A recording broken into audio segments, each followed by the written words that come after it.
Salam jumpa kembali Bapak Ibu dan Saudara-saudara.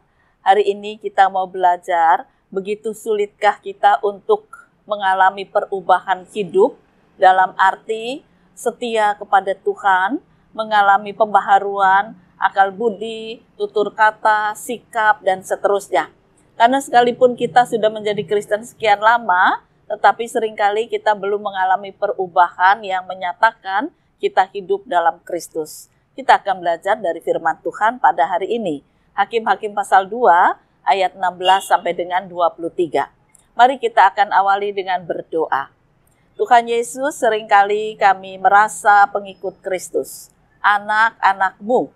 Tetapi di dalam sikap hidup kami, iman kami, tutur kata, perbuatan yang kami nyatakan dalam kehidupan ini, kami belum menyatakan ada perubahan yang besar, yang menyatakan bahwa dalam diri kami ada Roh Kudus yang memimpin, ada kuasa kebangkitan Kristus yang mampu mengubahkan hidup kami. Ampunilah kami. Sekarang biarlah kami boleh melanjutkan kehidupan dengan mengalami perubahan demi perubahan bagi kemuliaan Tuhan. Berfirmanlah ya Tuhan, inilah doa kami dalam nama Tuhan Yesus Kristus. Amin. Maka Tuhan membangkitkan hakim-hakim yang menyelamatkan mereka dari tangan perampok itu. Tetapi juga para hakim itu tidak mereka hiraukan, karena mereka bersinah dengan mengikuti Allah lain dan sujud menyembah kepadanya. Mereka segera menyimpang dari jalan yang ditempuh oleh nenek moyangnya yang mendengarkan perintah Tuhan. Mereka melakukan yang tidak patut. Setiap kali apabila Tuhan membangkitkan seorang hakim bagi mereka, maka Tuhan menyertai hakim itu dan menyelamatkan mereka dari tangan musuh mereka selama hakim itu hidup. Sebab Tuhan berbelas kasihan mendengar rintihan mereka karena orang-orang yang mendesak dan menindas mereka. Tetapi apabila hakim itu mati, kembalilah mereka berlaku jahat, lebih jahat dari nenek moyang mereka, dengan mengikuti Allah lain, beribadah kepadanya, dan sujud menyembah kepadanya. Dalam hal apapun, mereka tidak berhenti dengan perbuatan dan kelakuan mereka yang tegar itu. Apabila murka Tuhan bangkit terhadap orang Israel, berfirmanlah Ia, karena bangsa ini melanggar perjanjian yang telah kuperintahkan kepada nenek moyang mereka, dan tidak mendengarkan firman-Ku, maka aku pun tidak mau menghalau lagi dari depan mereka satu pun dari bangsa-bangsa yang ditinggalkan Yosua pada waktu matinya, supaya dengan perantaraan bangsa-bangsa itu aku mencobai orang Israel, apakah mereka tetap hidup menurut jalan yang ditunjukkan Tuhan, seperti yang dilakukan oleh nenek moyang mereka, atau tidak. Demikianlah Tuhan membiarkan bangsa-bangsa itu tinggal dengan tidak segera menghalau mereka. Mereka tidak diserahkannya ke dalam tangan Yosua. Bapak, Ibu, dan saudara-saudara, dalam bacaan firman Tuhan dari Hakim-Hakim pasal 2 ini, dinyatakan adanya sikap orang Israel yang keras hati, tegar tengkuk, ya. Orang Jawa mungkin ngatakannya dablek ngeyel gitu. Jadi dikasih tahu ya, tetapi setelah itu kembali pada dosa lagi. Nanti satu saat kalau ada kesulitan, mereka menangis di hadapan Tuhan, mengaku dosa, bertobat. Tapi kemudian ketika kesusahan itu lewat, mereka meninggalkan Tuhan lagi. Kembali pada hidup berdosa, kembali pada hidup jahat. Dan karena itu akhirnya Tuhan ya letih ya, bagaimana melatih orang Israel ini. Setiap kali mereka datang, Tuhan kasihi, Tuhan ampuni. Tapi dengan cepat mereka melupakan berkat Tuhan yang besar. Mereka kembali hidup dalam dosa. Itulah yang dinyatakan dalam kitab Hakim-Hakim. Mereka minta raja, mereka minta hakim, mereka minta apa saja dituruti oleh Tuhan. Tapi mereka tidak pernah puas. Mereka tidak pernah bersyukur. Mereka tidak pernah mengalami perubahan hidup. Begitu sulitkah untuk mengalami perubahan hidup? Nah, itulah yang menjadi pertanyaan dalam hidup kita sekarang ini. Ada seorang anak yang mempunyai kebiasaan kurang baik. Dia itu entah kenapa dan bagaimana, kalau ketemu orang baru kenal, dia tidak menyapa dengan halus. Dia tidak menyapa dengan ramah, dengan baik. Tetapi anak ini menyapa dengan memukul. Jadi untuk mencari perhatian, maka dia akan memukul orang-orang di sekitarnya. Terutama orang yang belum pernah dia kenal, belum pernah dia temui. Akan dia pukul. Pasti orang yang dipukul itu akan terkejut, akan kaget. Lalu tanya, kamu kenapa? Kamu siapa? Dan anak itu akan lari. Meninggalkan orang itu begitu saja, orang yang dipukulnya. Nah, sampai satu hari ada seorang ibu yang merasa jengkel. Anak ini kok bandel banget ya. Punya watak sifat kok kurang baik. Aku sudah dipukul berapa kali, tiap kali ketemu mesti dipukul. Akhirnya dia mencari orang tuanya. Dan ketika dia jumpa dengan orang tuanya, yaitu ibunya, ayahnya entah di mana. Ibunya itu seorang yang ternyata memang seperti tidak punya kekuatan untuk mendidik anak. Anak ibunya itu begitu lemah, bukan lemah karena sakit, bukan lemah karena tidak bisa bersuara, tetapi dia tidak berdaya menasehati anaknya yang punya kebiasaan aneh itu, kebiasaan yang tidak menyenangkan. Ya, dia hanya berkata, nak, Mbok jangan gitu, mama udah capek ngomongin kamu. Nanti kamu iya sebentar, kemudian lupa lagi. Kamu kembali pada sikapmu yang kurang baik. Kamu pukuli semua orang. Mama ini sudah dimarahin orang banyak. Sampai rasanya, aduh mama sudah males ketemu kamu, males untuk hidup, males ngapa-ngapa. Karena kalau ketemu orang pasti mama ditegur dan dimarahin. Dan memang mama akui bahwa mama tidak mampu untuk mengajar kamu. Karena kamu selalu iya.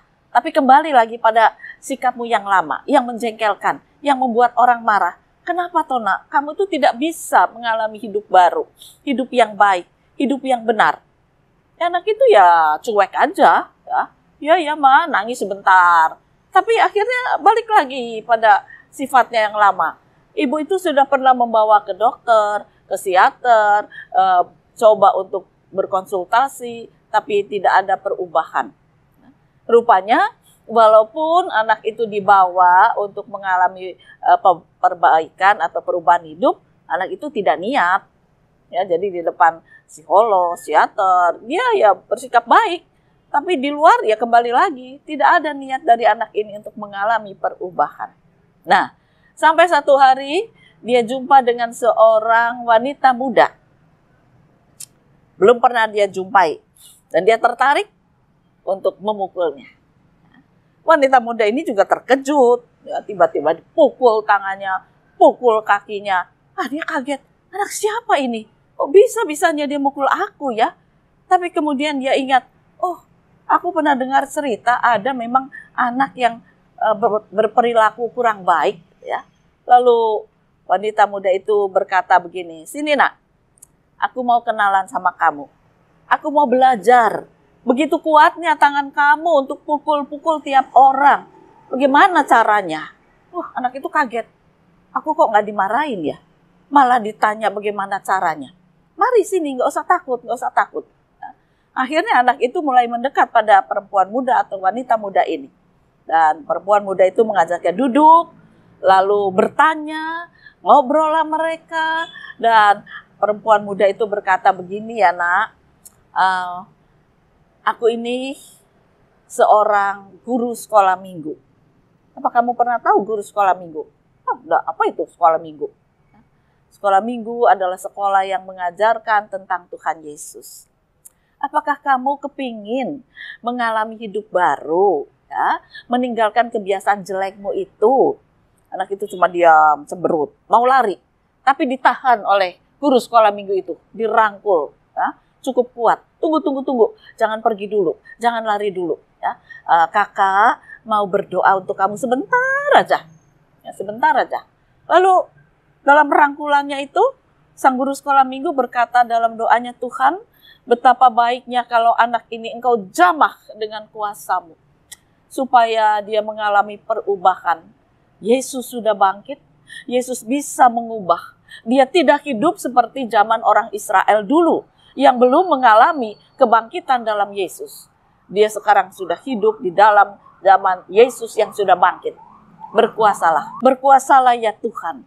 Melalui kuasa kebangkitan-Mu, kuasa Roh Kudus-Mu, agar anak ini punya masa depan yang baik. Dan tanpa diduga, ketika guru sekolah minggu itu sedang berdoa, ibunya mendengarkan di belakang guru sekolah minggu dan anaknya. Dan ibu itu menangis di hadapan Tuhan. Ibu itu tersungkur, ya, menangis sedemikian rupa sampai guru sekolah minggu menghentikan doanya dan menengok ke belakang. Dan akhirnya guru sekolah minggu itu merangkul ibunya, merangkul anak ini. Mereka berangkulan berdoa di hadapan Tuhan. Ibu dan guru sekolah minggu itu sampai nangis. Sementara anak itu ya cuek aja begitu ya. Ya sedikit mengeluarkan air mata.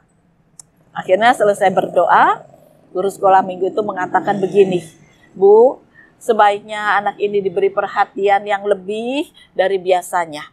Ajarkan dia untuk selalu memuji Tuhan dulu, menyanyi dulu. Lagunya gampang kok ya, tanganku kerja buat Tuhan. Ya, jadi bukan untuk pukul-pukul. Kakiku pergi mencari jiwa, mulutku memuji Tuhan. Lagu biasa ya, lagu sekolah minggu yang sering kali kita dengar. Dan ibu itu mulai belajar bagaimana nyanyinya, gampang kok diajari. Tapi ketika kakak sekolah minggu ini ngajari ibunya, anaknya kan di situ dengerin juga. Tiba-tiba anak itu juga nyanyi. Lalu dia bertepuk tangan, tanganku kerja buat Tuhan. Dia bertepuk tangan, dia tidak pukul lagi. Apakah seketika mengalami perubahan? Belum. Ya.